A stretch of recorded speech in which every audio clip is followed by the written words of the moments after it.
Good evening साथियों। Good evening. मैं दुर्गा प्रसाद आपके निजी चैनल में आपका स्वागत है। एक बार फिर आपके साथ मैथ लेके। मैथ में पढ़ाया जाएगा चक्रवृद्धि ब्याज और साधारण ब्याज। ठीक है, चक्रवृद्धि ब्याज और साधारण ब्याज से सवाल बहुत से उठते हैं आपके प्रश्न में, और आप एग्जाम देने जाते हैं। चक्रवृद्धि ब्याज साधारण ब्याज आते तो हैं, लेकिन समय आपका नष्ट कर देता है। समय आपका क्या होता है, खराब हो जाता है। तो समय को देखते हुए आपको दो नियम से बताया जाएगा। चक्रवृद्धि ब्याज आपको दो नियम से बताया जाएगा। दोनों नियम आपको बहुत आसान लगेंगे। ठीक है, जैसे आप चाहें वैसे आप कर सकते हैं। अगर आपने बटा का और परसेंटेज का सवाल पढ़ा होगा हमसे तो आप चक्रवृद्धि ब्याज आसानी से लगा सकते हैं, एकदम आसानी से लगा लेंगे। ठीक है, चलिए पहले आपको चक्रवृद्धि ब्याज की जहाँ आपको कुछ फार्मूले हैं उसको आप समझ लीजिए। पहले देखिए, अच्छा यहाँ इंग्लिश में अगर मैं लिखूंगा तो फिर आपको दिक्कत हो जाएगी, इसीलिए मैं पहले से ही बता देता हूँ। देखिए इंग्लिश में मैं आपको पहले से बता दूं ताकि आपको प्रश्न में कहीं दिक्कत ना हो और कहीं समझने में दिक्कत ना हो। देखिए जो ये लिखा गया है ए, अगर मैं लिखूंगा ए तो आप समझ जाएंगे अमाउंट लिखा है। क्या लिखा है? अमाउंट। अमाउंट को हिंदी में क्या कहते हैं? तो मिश्रधन कहते हैं। क्या कहते हैं? मिश्रधन कहते हैं। ये बात नोट करते चलिए और लिखते चलिए, समझ में। ए बराबर अगर मैं लिखूं तो ए बराबर क्या लिखा जाएगा? अमाउंट। अमाउंट को हिंदी में कहते हैं मिश्रधन।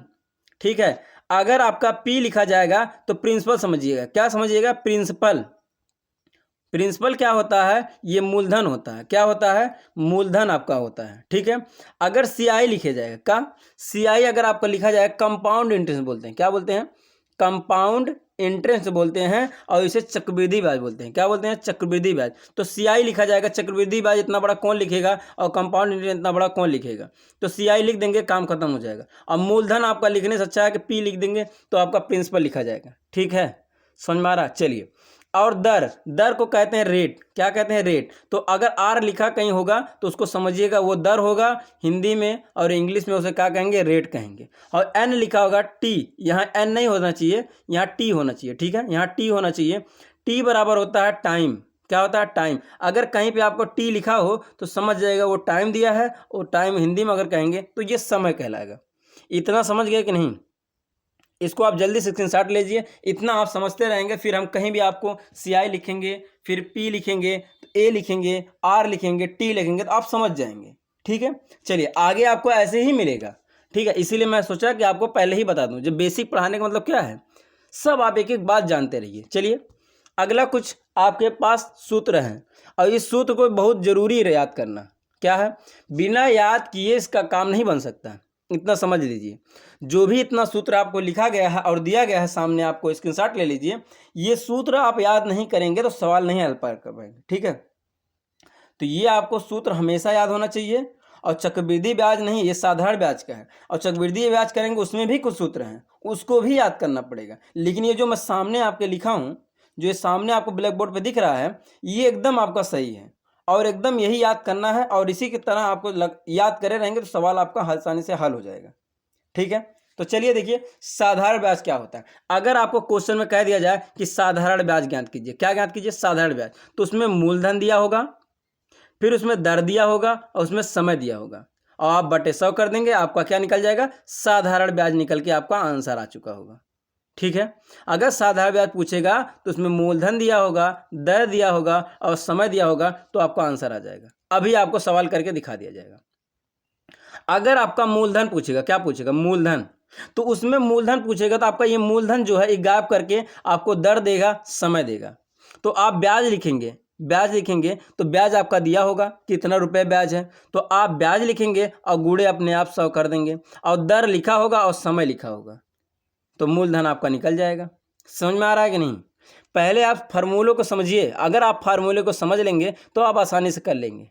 ठीक है दोस्त, चलिए देखिए दर। अगर आपको दर निकालने के लिए दिया गया, क्या अगर आपको दर निकालने के लिए दिया गया तो आपका दर निकालना तो समय देगा और मूलधन देगा, समय देगा और मूलधन देगा। तो आप ब्याज लिखेंगे, ब्याज तो दिया ही होगा कितना रुपए है, और गुणे 100 करके मूलधन लिखेंगे और समय लिख देंगे, आपका दर निकल के आंसर आ चुका होगा। अभी आपको सवाल करा दिया जाएगा। समय देखिए, अगर समय निकालना है तो आपको क्या मूलधन दिया होगा और दर दिया होगा। तो देखिए मूलधन और दर दिया है और ब्याज तो दिया ही रहेगा, और कर देंगे, समय आपका निकल जाएगा। ठीक है, और मिश्रधन अगर पूछे, क्या मिश्रधन? मिश्र धन दिया रहेगा तो आपका ब्याज निकलेगा और मूलधन निकलेगा। ब्याज और मूलधन निकाल के फिर आप उसमें क्या करेंगे, जोड़ देंगे तो आपका मिश्र धन आ जाएगा। मिश्र धन का मतलब ब्याज और मूलधन दोनों एक में हो तो उसे मिश्र धन कहते हैं। तो आपका मिश्र धन निकल जाएगा। समझ में आ रहा है? अगर चक्रवृद्धि ब्याज पूछे, क्या पूछे, चक्रवृद्धि ब्याज बताइए, तो आपका मिश्र धन मतलब क्या होता है, जिसमें मूलधन और ब्याज दोनों हो।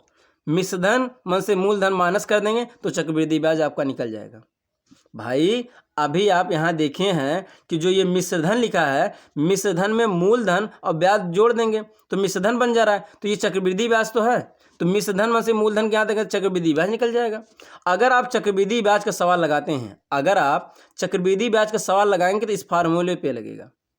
ये फार्मूला है और मैं बिना फार्मूले का आपको बता दूंगा, आपको बिना फार्मूले के ही बता दूंगा, ठीक है। लेकिन इस फार्मूले को याद रखिए, इस फार्मूले पे भी लगता है। ये क्या लिखा है, ए बराबर, तो ए बराबर अभी को आप देखे हैं क्या है, ए बराबर अभी को आप देखें, ये देखिए अमाउंट यानी मिश्र धन, फिर आपका क्या लिखा है, पी यानी प्रिंसिपल यानी मूलधन, समझ रहे हैं, बराबर करके। और कोष्टक में 1 + आर का मतलब क्या होता है, दर, और बटे 100, और ऊपर टी का मतलब समय, कितना समय का निकालना, 2 वर्ष, 3 वर्ष, 4 वर्ष, 5 वर्ष, 2.5 वर्ष, 3 वर्ष, जो भी निकालना है। ये आपको फार्मूला याद रहना चाहिए। आया समझ में इतनी बात की नहीं? अगर इतनी बात आपको समझ में आई हो तो इसे आप रोक के वीडियो आप लिख लेंगे और या तो स्क्रीनशॉट ले लेंगे। चलिए आगे देखिए, आगे आपके पास सवाल है। अब उसी फार्मूले पे सवाल लगाया जाएगा। अगर आपको फार्मूले याद हो गए होंगे, नोट कर लिए हों, तो इसी फार्मूले पर लगा। देखिए क्या दिया गया है, कह रहा है 400 रुपये का 7.5% वार्षिक ब्याज की दर से 3.5 वर्ष का, यानी 3 सही 1/2 वर्ष का साधारण ब्याज ज्ञात कीजिए। क्या ज्ञात करना, साधारण ब्याज। अभी आपने देखा साधारण ब्याज का सूत्र, देखा क्या आपने लिखा, मूलधन और समय टी और दर आर बटे 100, यही ना साधारण ब्याज का निकालने का फार्मूला है, यही ना अभी याद किए हैं। तो इसी फार्मूले पर निकाल देंगे, आपका आंसर आ जाएगा। चलिए मैं लगा के दिखा देता हूँ आपको कैसे लगेगा। देखिए कैसे, 400 रुपये गुड़े आपका 7.5% दिया, यानी 7 दूनी 14, 15 बटे आपका 2 हो जाएगा, गुड़े फिर क्या करेंगे, 3 3.5 है तो 3 सही 1/2 दिया, 3 दूनी 6, 6 1 7, 7/2 हो जाएगा। और क्या कर देंगे, ये जो परसेंटेज दिया है, इसके बटे 100 हो जाएगा। कुछ मत करना, यही कर देना, आपका आंसर आ जाएगा। देख लीजिए, आप 2 जोड़ेंगे तो 4 हो जाएगा, 4 से 4 कट गया, 2 0 कट गया, 15 7 105 होता है, 15 7 105 होता है। तो आपका कितना आ जाएगा, साधारण ब्याज आ गया। क्या आ गया, साधारण ब्याज आ गया। आया समझ कि नहीं, साधारण ब्याज आपका आ चुका। ऐसे ही लगाते हैं, कुछ करते थोड़ी है, समझ में आया। चलिए आगे सवाल दूसरा देखिए, दूसरा सवाल देखिए, इसको आपने से लगाइए, फटाक से लगाइए, क्या आंसर आएगा जल्दी से लगाइए। क्या आएगा, क्वेश्चन को पढ़िए, पहले क्वेश्चन को पढ़िए फिर लगाइए। देखिए क्वेश्चन में क्या कहा जा रहा है, बैंक में क्या किसी वित्तीय कंपनी के सेविंग बैंक में, किसी वित्तीय कंपनी के सेविंग बैंक के खाते में साधारण ब्याज की दर 4% प्रति वर्ष है।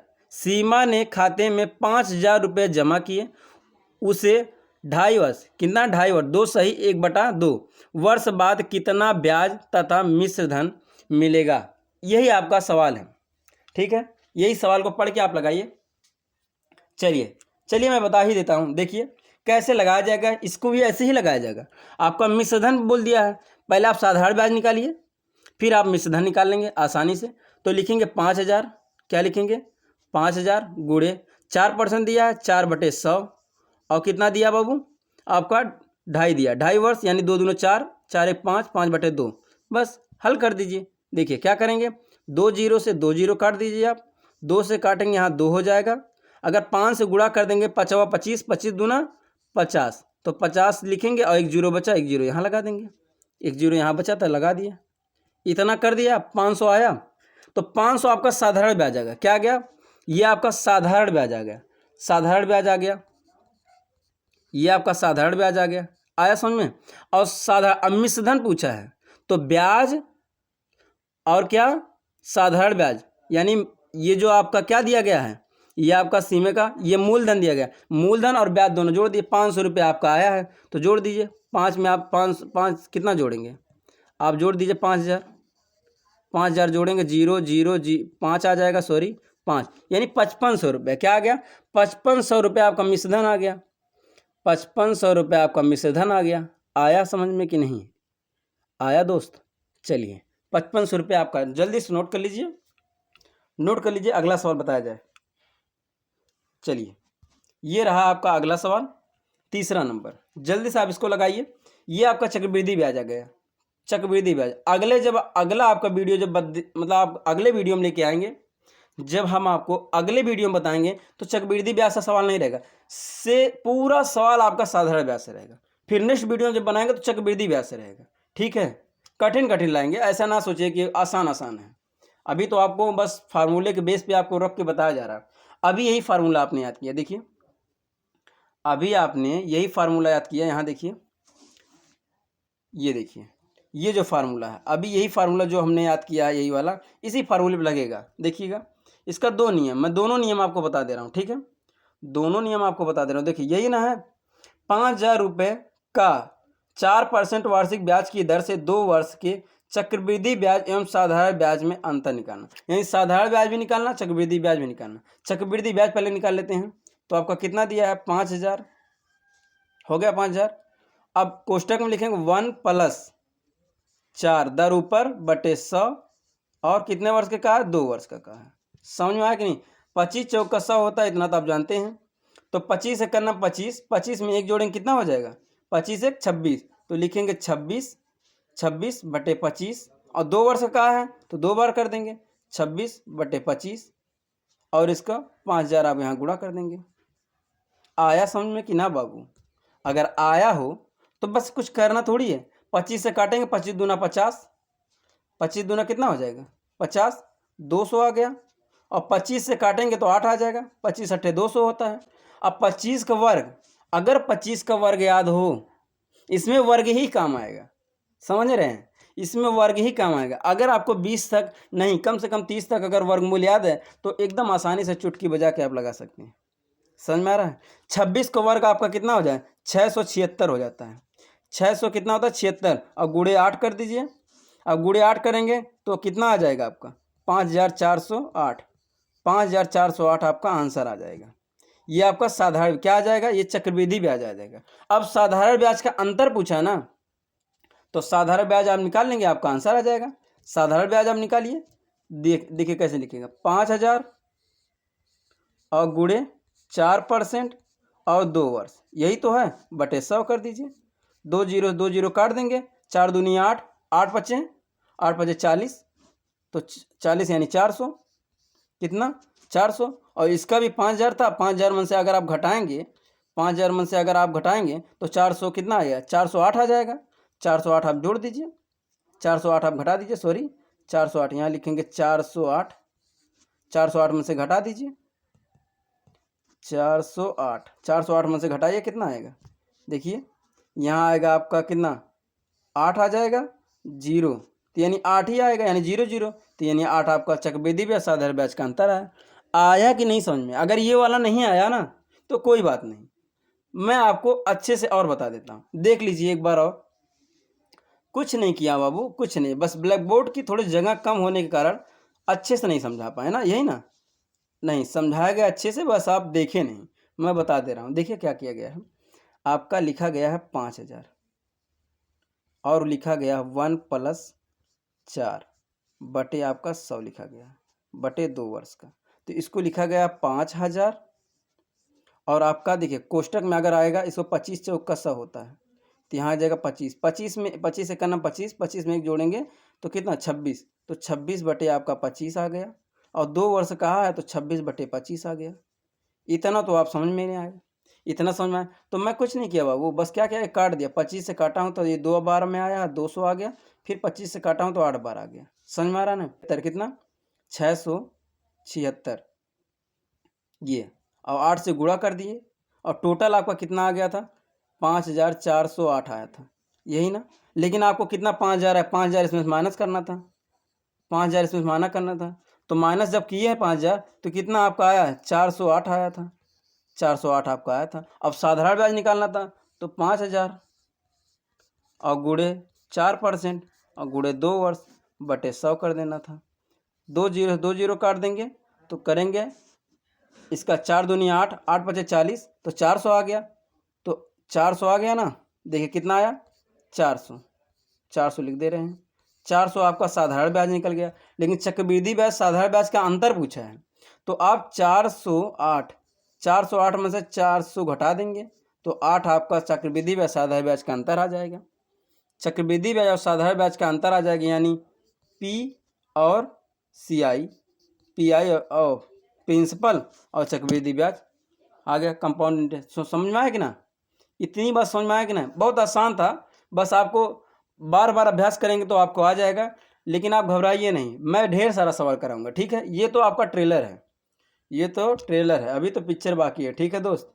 देखिए अभी तो बस समझिए ऐसे ही, लेकिन जब मैं डिटेल बताऊंगा आपको ना तो और अच्छे से आएगा। देखिए इसमें देखिए क्या करेंगे, इसमें देखिए शीला ने बैंक में 1200 रुपये जमा किए, 3 वर्ष बाद उसे कुल कितने रुपए ब्याज मिले यदि ब्याज दर 10% वार्षिक चक्रवृद्धि ब्याज है। देखिए चक्रवृद्धि ब्याज पूछा है, क्या पूछा है, चक्रवृद्धि ब्याज पूछा है। तो चक्रवृद्धि ब्याज पे हम लोग लगाएंगे, चक्रवृद्धि ब्याज पे हम लोग लगाएंगे। कैसे लगाएंगे, लगाया जाए, बताया जाए। इसका 2 नियम है, दोनों नियम आपको मैं बता दूं क्या। देखिए पहले एक नियम सुनिए, आपका 1200 रुपया दिया, कितना दिया बाबू, 1200, तो लिख दीजिए 1200, कोष्टक में 1 प्लस और दर 10%, 10/100 और कोष्टक 3 वर्ष का दिया है। तो आप 1 जीरो से 1 जीरो काटेंगे तो 10 का गुणा करेंगे, 10 एक नम 10, 10 में 1 जोड़ेंगे कितना हो जाए 11। समझ में आया कि नहीं, 11, तो 11/10 गुणे 11/10, 3 वर्ष का है 11/10 और कितना 1200 गुणे 1200। अब काट दीजिए, क्या है, काट देंगे तो आंसर आ जाएगा। कर दें, देखिए काटना भी सीख लीजिए। देखिए 1 2 3, 3 जीरो नहीं, 3 जीरो नहीं, 1 2, 2 ही जीरो है। 5 से काटेंगे, 2 से काट दीजिए, 2 पच्चे 10, 2 छक्का 12 और 11 का क्यूब, यानी 11 का क्यूब कितना होता है 1 3 3 1 होता है। और गुणे आप कितना करेंगे 6/5 कर दीजिए, कुछ है नहीं। अब इसको आप काटेंगे पीटेंगे तो कितना आएगा 1597.2 आ जाएगा, 1597.2 आ जाएगा। अब ये मिश्रधन आया, क्या आ गया, ये मिश्रधन आया। मिश्रधन, अगर मिश्रधन को इंग्लिश में लिखा जाए तो क्या लिखा जाएगा, अभी को मैं बताया था। मिश्रधन को अगर इंग्लिश में लिखा जाएगा तो ए लिख देंगे, काम खत्म। ए आया है, क्या आया है, ए मतलब अमाउंट आ गया। तो अब ये मिश्रधन आया, लेकिन आपका चक्रवृद्धि ब्याज पूछा है, तो चक्रवृद्धि ब्याज आपका कितना था, तो आप क्या करेंगे, ये 1597.2 लिख के और आप 1200 जोड़ देंगे, 1200 आप जोड़ देंगे, 1200 जोड़ दिए, जो आएगा आपका आंसर हो जाएगा। तो देखिए यहाँ आएगा आपका 7, यहाँ 9, 5 2 कितना हो जाएगा, इसमें से आप घटाएंगे, सॉरी ये घटा देंगे, तो घटाएंगे तभी ना आएगा चक्रवृद्धि ब्याज, नहीं तो आपका मिश्रधन निकल जाएगा। तो मिश्रधन तो आ ही है, तो आप इसमें घटाएंगे तो आपका 3 आ जाएगा 0.2, तो आपका कितना आएगा 397.2%, और 397.2 आपका चक्रवृद्धि ब्याज आया। क्या आया, ब्याज आया है, ब्याज आया। मिश्रधन मन से आप क्या करेंगे, मिश्रधन मन से आप मूलधन घटा देंगे, आपका आंसर आ जाएगा। मिश्रधन मन से आप घटा देंगे, आपका आंसर आ जाएगा। आया कि नहीं बात, इतना, चलिए इतना आया। अगर आया हो तो अगला सवाल ये आप खुद लगाएंगे, अगला सवाल ये खुद आप 5वां लगा के कमेंट बॉक्स में करिएगा क्या आंसर आएगा, ठीक है। कमेंट बॉक्स में कमेंट करिएगा क्या आंसर आएगा। नेक्स्ट वीडियो में आपको साधारण ब्याज के ही सवाल लेके आएंगे, एक से एक बढ़कर सवाल लेके आएंगे, ठीक है। चलिए मिलते हैं नेक्स्ट वीडियो में, तब तक के लिए गुड नाइट।